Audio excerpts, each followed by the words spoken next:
నేను middle class house వైఫ్ని. చూసారా అండి, ఇంత గ్రీనరీలో మన దేవి ఎక్కడికి వెళ్ళిందని మీరు అనుకుంటున్నారా? అలా అనుకుంటే మీరు కూడా నాకులాగే పప్పులో కాలేసినట్లే అండి. ఇది మనం అనుకుంటున్నట్టు గ్రీనరీగా పీస్ఫుల్గా ఉండే కొండల ఏరియా కాదండి. ఆ కనపడే కొండలంతా చెత్త అండి.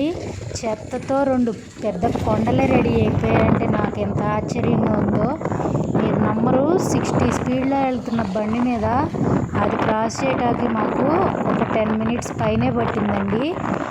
ఇది ఏరియా హైదరాబాద్ సికింద్రాబాద్కి సంబంధించిన చెత్త అంతా కూడా ఇక్కడికే వచ్చి ఒక కొండలాగా తయారైపోయిందండి. నాకు ఆశ్చర్యం కలిగించే విషయం ఏంటంటే దీని చుట్టుపక్కల ఇళ్ళు ఉన్నాయండి.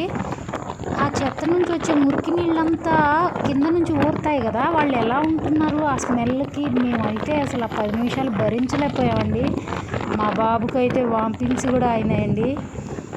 ఈ వీడియో మీకు నచ్చినట్లయితే ఒక లైక్ చేయండి ఫ్రెండ్స్. మన ఛానల్ సబ్స్క్రైబ్ చేసుకోండి.